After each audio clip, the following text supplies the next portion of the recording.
Resolution is adopted.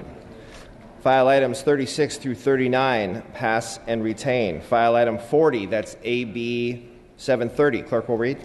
Assembly Bill 730 by Assemblymember Quirk, an act relating to controlled substances. Mr. Quirk, you may open. Good afternoon, Speaker and members. AB 730 will correct inconsistencies in our health and safety code relating to the transportation of drugs.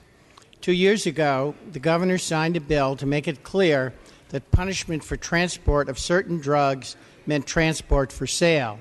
However, that bill failed to clean up a number of additional code sections. AB 730 adds the same clarifying language as the 2013 bill to make 3 additional code sections consistent with the will of the legislature. I respectfully ask for your aye vote. Thank you, Mr. Quirk. See no discussion or debate on this item. The clerk will open the roll. All members vote who desire to vote. All members vote who desire to vote. All members vote who desire to vote. The clerk will close the roll and tally the vote. Ayes 46, noes 28. Measure passes. File items 41 through 50 pass and retain. Moving to file item 51, AB 165. Clerk will read. Assembly Bill 165 by Assemblymember Gomez, an act relating to state claims, making appropriation therefore, declaring the urgency thereof to take effect immediately. Mr. Gomez, you may open. Mr. Speaker and members, today I'm presenting AB 165, an urgency measure, which is one of 2 annual state claims bills introduced pursuant to California Victim Compensation and Government Claims Board determinations. Specifically, this bill appropriates almost $1.5 million for the payments of claims that have been approved by the board. I ask for your aye vote. Seeing no discussion or debate on this item, the clerk will open the roll. All members vote who desire to vote. All members vote who desire to vote. All members vote who desire to vote. Clerk will close the roll and tally the vote. Ayes 76, noes 0 on the urgency. Ayes 76, noes 0 on the bill. Measure passes. File items 52 and 53 pass and retain. File item 54, that's AB 273. Clerk will read. Assembly Bill 273 by the Committee on Environmental Safety and Toxic Materials, an act relating to hazardous waste and substances. Mr. Alejo. Thank you, Mr. Speaker and members. AB 273 by the ESTM Committee will increase the interest rate charge on billed but unpaid invoices owed to DTSC to improve the timeliness of collections from responsible parties. The current interest rate is so low that the state auditor believes that there is little incentive for responsible parties to make payments on time.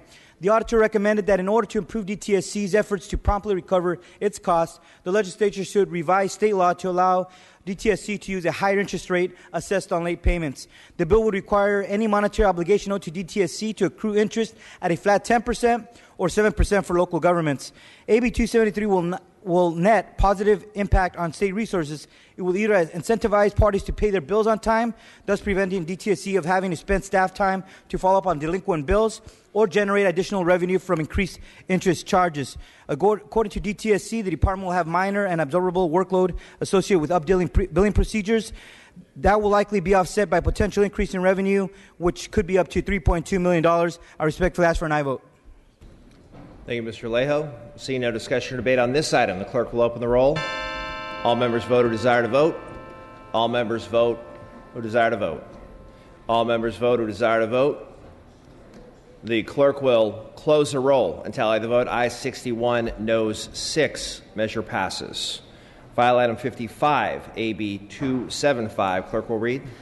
Assembly Bill 275 by the Committee on Environmental Safety and Toxic Materials, an act relating to hazardous substances. Mr. Alejo.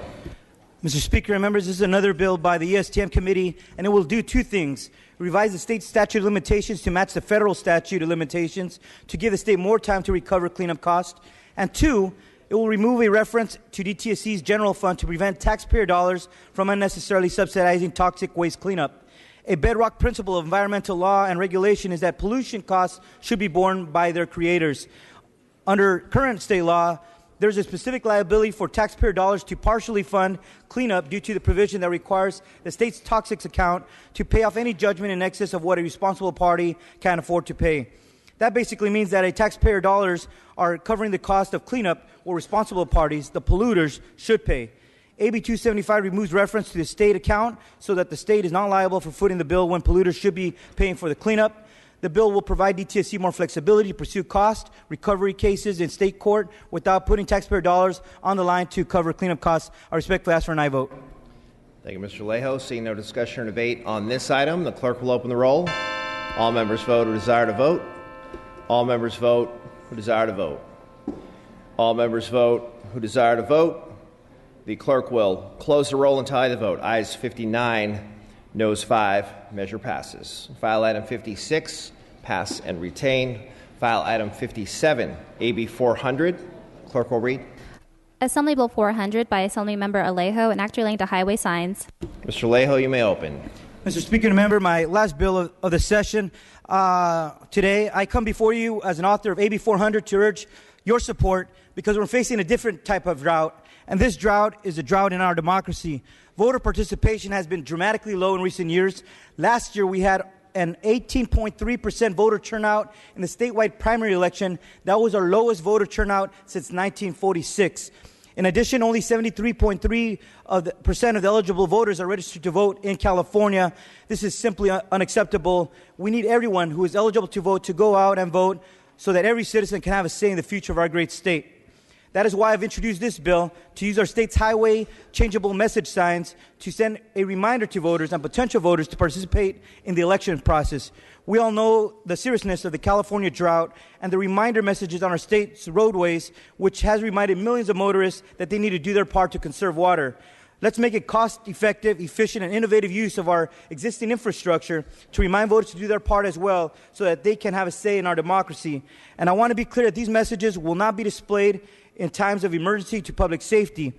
In closing, I'm proud to share this innovative bill with the support of Secretary of State Alex Padilla. This bill also has bipartisan support, and I respectfully ask for an aye vote. Thank you, Mr. Alejo. Seeing no discussion or debate on this item, the clerk will open the roll. All members vote who desire to vote. All members vote who desire to vote. All members vote who desire to vote. The clerk will close the roll and tally the vote. Ayes 55, noes 21. Measure passes. File items 58 through 60, pass and retain. Moving to file item 61, that's ACR 55. The clerk will read. Assembly Concurrent Resolution 55 by Assemblymember Irwin relative to Crime Victims' Rights Week. Ms. Irwin, you may open. Thank you. Mr. Speaker and members, ACR 55 recognizes the week of April 19th through April 25th, 2015 as Crime Victims' Rights Week in California. Crime Victim Rights Week promotes awareness of victims' issues and acknowledges the combined effort of citizens, the government, and the criminal justice system to improve victims' services. Violent crimes continue to exist in California, and crime in one part of the state or crime against one person affects our entire sense of well-being. Each day, victims and witnesses receive assistance from victim support organizations, victim witness assistance centers, private service providers, and state and local governments. California has been an innovator in victims' rights movement, establishing the first crime victim compensation program in the nation in 1965.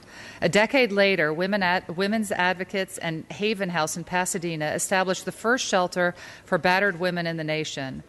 California must persist in its effort to better coordinate and improve the quality of services provided to victims and witnesses. I respectfully ask that the first roll be open for co-authors. Thank you, Ms. Irwin. Mr. Cooper, you are recognized from your desk. Thank you, Mr. Speaker. I also rise in support of ACR 55 and know that today, thousands of our victims and witnesses are receiving assistance through many public and private organizations. In 1982, voters passed Proposition 8, the Crime Victims' Bill of Rights, and again in 2008, voters affirmed the rights of crime victims through the passage of Proposition 9, the Victims' Bill of Rights Act. ACR 55 recognizes the special needs of crime victims and witnesses and the great services this state has to offer victims dating all the way back to 1965. Both propositions protect the rights of state crime victims and ensure their voices are heard so justice can be served. I ask for your aye vote. Thank you, Mr. Cooper. Ms. Irwin, you may close. Just respectfully ask for your aye vote. Thank you, Ms. Irwin. And Ms. Irwin, you would like co-authors on the first roll. Is that correct? Yes. Okay. Members, the clerk will open the roll. This is for co-authors. Co-authors on ACR 55. To add as co-authors, the clerk will close the roll. There are 77 co-authors added on ACR 55. Without objection, we may take a voice vote on this item. All those in favor say aye. Aye. Opposed say nay. The ayes have it. The resolution is adopted. Senate third reading file item 63, pass and retain. Moving to the consent calendar. Does any member wish to remove an item from the consent calendar? Seeing and hearing none, the clerk will read the second day consent calendar. Assembly Bill 1008 by Assemblymember Quirk, an act relating to public utilities. The clerk will open the roll on the second day consent calendar. All members vote who wish to vote. All members vote who wish to vote on the second day consent calendar. The clerk will close the roll and tally the vote. Ayes 78, no 0. The consent calendar is adopted. The clerk will read the remaining bills on the second day consent calendar. Assembly Bill 283. Ayes 78, no 0. Assembly Bill 1250. Ayes 78, no 0. Assembly Bill 298. Ayes 78, no 0. Assembly Bill 938. Ayes 78, no 0. Assembly Bill 939. Ayes 78, no 0. Assembly Bill 161. Ayes 78, no 0. Assembly Concurrent Resolution 4. Ayes 78, no 0. Assembly Concurrent Resolution 8. Ayes 78, no 0. Assembly Concurrent Resolution 14. Ayes 78, no 0. Assembly Concurrent Resolution 16. Ayes 78, no 0. And Assembly Concurrent Resolution 21. Ayes 78, no 0. We will now move to announcements and adjournments in memory. Request to adjourn in memory. The following members were granted prior permission to speak on an adjournment in memory. Members, please take your seats for our recognition of adjournments in memory. Mr. Frazier, you are recognized for your adjournment in memory. Thank you, Mr. Speaker and members. I rise today along with his family who are seated in the gallery today to celebrate the life of Anthony Tony Neal Hunley, who sadly passed away January 25th. Tony, a retired police officer, devoted a majority of his life to serving his local community. From a young age, Tony showed an interest in protecting public safety. He began his service in the Civil Air Patrol and Fairfield High ROTC as a member of the class of 1972. After graduation, Tony earned a degree in criminology from Solano College, and after went on to the Police Academy in Southern California. Upon graduating from the Police Academy, Tony went on to work in the police force for 35 years. His services include police dispatch in for the Fairfield Police Department in 1973, and in 1976, he began his long-term career as a police officer. Tony transferred to the Concord Police Department in 1986 and proudly served that community until his retirement in 2008. He had a great sense of adventure and enjoyed flying single-engine airplanes, riding motorcycles, and auto racing. He also found great pleasure in woodworking and golf and reading. But above all things, Tony was a devoted family man and cherished the time he got to spend with those he loved the most.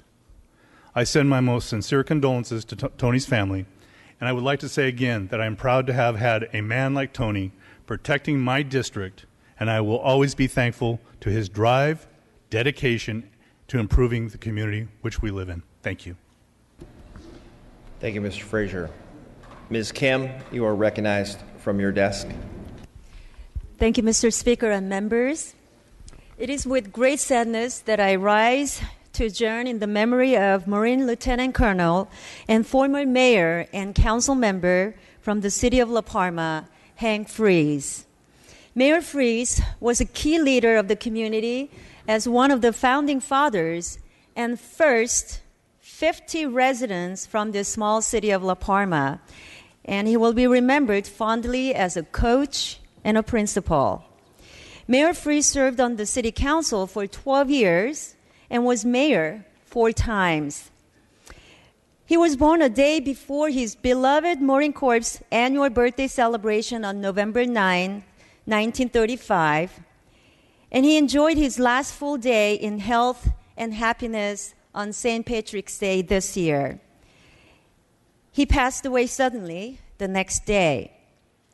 Mayor Freese is survived by his wife of 53 years, Linda, his daughter Janelle, son Mike and his wife Camille, grandsons Nolan, Jordan, and Harrison, granddaughters Michaela and Marlena, his brothers Bob, Jim, and many cousins, nieces, and nephews. His celebration of life will be held on Sunday, May 24th, during a sunset memorial at the Newport Beach American Legion. Members, I ask you that we will adjourn in his memory. Thank you. Thank you, Ms. Kim. Mr. Patterson, you are recognized for your adjournment in memory. Thank you, Mr. Speaker and members. Today I ask that we adjourn in memory of a Fresno police officer who passed away last week. He was 41 years old. It was a brief battle with pancreatic cancer. Detective Edgar Valle Sandoval was a 9-year veteran of the Fresno Police Department. He's the 3rd officer since January of the Fresno Police Department that has passed away from an illness like this. And our thoughts go out to the police department, to Detective Sandoval and others. The department, though, and the community as a gesture rallying around him after his diagnosis had upwards of 40 or 50 of our police officers shave their heads. In part, it was called Shave the Brave, to show their support for his battle because of the effects of the chemotherapy. Edgar was a real supportive officer of the community and also the other members of the police department. He went way beyond the call of duty, putting the needs of others first, particularly when other officers were injured or sick or they were dealing with emotional issues. Edgar was there for them. And I suspect his kindness toward others had something to do with the pain in his own life and the loss of Natalie, his little daughter. She died at the age of 6 from a brain tumor in 2008. There's a family that has been deeply touched by tragedy, and yet Edgar was a man of real character and compassion to others through it all. Our thoughts and our prayers are with his family, his brothers, his sisters, and the Fresno Police Department in this very trying time. Thank you. Thank you, Mr. Patterson. Mr. Ridley Thomas, you are recognized from your desk. Thank you, Mr. Speaker. Colleagues, I rise to ask this assembly to adjourn in memory of a national hero, freedom fighter, and clergyman noted by Time magazine as the Dean of Black Preachers and Baylor University as the greatest Christian orator in the English-speaking world, the Reverend Gardner Calvin Taylor. Reverend Taylor was born in segregated Jim Crow, Louisiana during the First World War and was a promising student. The son of a minister, he saw himself moving toward the practice of law until a near-fatal accident convinced him that the ministry was his true vocation. He set about pursuing educational training for his ecclesiastical service by completing studies at Oberlin School of Theology in Ohio. Reverend Taylor made a leap into our nation's largest metropolitan, New York City, in the 1940s, where he pastored Concord Baptist Church of Brooklyn. Concord Church grew substantially under his leadership and at one time numbered some 14,000 congregants. He was a leader of a new generation of black clergy, among them the Reverend Martin Luther King Jr., who were agitating for change in American society. They were upset with the second-class citizenship to which African Americans were relegated. Housing, workplace, economic, and educational, as well as voting discriminations were among the worst of those indignities. Reverend Taylor set to do something about it. He pastored, he taught, he became active in religious associations, fought for civil rights, worked closely with the NAACP, and ran for school board and won. In his struggle for justice and pursuit to build God's kingdom on this earth in this life, Reverend Taylor encountered an oft-forgotten challenge in the civil rights movement: those black Americans who were afraid to push for change. This group of Americans were most symbolized by Joseph Harrison Jackson, longtime president of the National Baptist Convention, USA. Reverend Jackson led what was then seen as the largest and oldest black institution in America. The convention, the National Baptist Convention at the time, accurately claimed to have a membership of churches and clergy who represented some 5 million congregants. Jackson was an opponent of civil rights reform and supported incremental change instead. Reverend Taylor was among those who saw the emergence of the American civil rights movement as one that demanded a response in the fierce urgency of now. This caused a split in the Baptist movement that led to the creation of the Progressive National Baptist Convention and led the way to the formal embrace of the civil rights movement by black Baptists and the ordination of women in ministry, among other advances. The Progressive National Baptist Convention is focused on making today's earth reflect the heaven we all hope to see in the great by and by.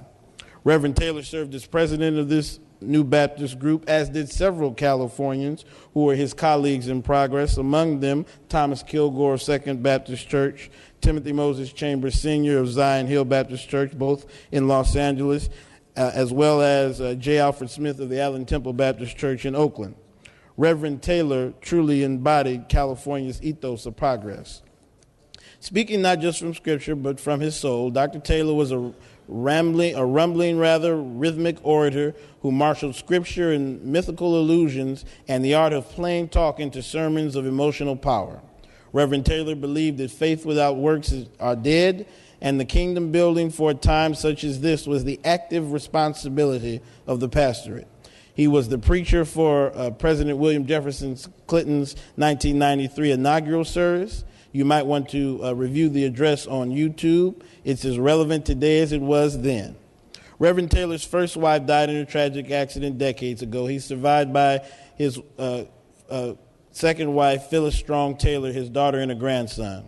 Gardner Taylor was born in Louisiana, lived and pastored in New York, died in North Carolina on Resurrection Sunday just 2 weeks ago at the age of 96. He was funeralized this past Monday in New York. He now sleeps with the angels.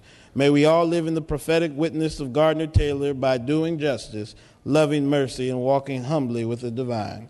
Thank you, Mr. Speaker, for allowing me to request that this body adjourn in memory of the Reverend Gardner Taylor. Thank you, Mr. Ridley Thomas. Mr. Dodd, you are recognized from your desk. Mr. Speaker and my fellow members, I rise today in memory of Ella Gates from Yountville, California, who was the founding mother who passed away at 93 years old. Ella's efforts to incorporate and invigorate Yountville began in 1959 when a Yountville was not much more than a name. When Ella and her husband Thurman first opened their Gateway Mobile Home Park in what would become the town of Yountville, Ella saw what a town government would give the area an organization it needed to grow and flourish, and that it did. With the help of friends, she started the Yountville Improvement Club. They inspired the community, going door to door, organizing, visiting the local veterans home to gather allies and advocates for incorporation. On its second attempt, Ella's Yountville Improvement Club won enough votes to incorporate, and in 1965, it became Napa County's fourth municipality. Ella witnessed the installation of the town's first stop sign, the first regular garbage collection, and even its first restaurant. She even got to oversee his first mayor, her husband, Thurmond. An avid golfer, well into her 90s. She was playing golf actually last year. Devoted wife, doting grandmother, and great-grandmother. Ella was all of these and more. Please join me in remembering the extraordinary woman whose tireless efforts have wrought an incredible impact on the history of Yountville and the fabric of California's history. Thank you very much. Thank you, Mr. Dodd. Members, please bring the names to the desk to be printed in the journal. All requests for adjourned in memory will be deemed read and printed in the journal. The session schedule is as follows. Tuesday, April 21st, check-in session. Wednesday, April 22nd, check-in session. Thursday, April 23rd, floor session at 9 a.m. All other items remaining will be passed and retained. All motions shall be continued. Seeing and hearing no further business, I'm ready to entertain a motion to adjourn. Mr. Holden moves. Ms. Waldron seconds. That this House stands adjourned until Thursday, April 23rd at 9 a.m. Quorum call is lifted.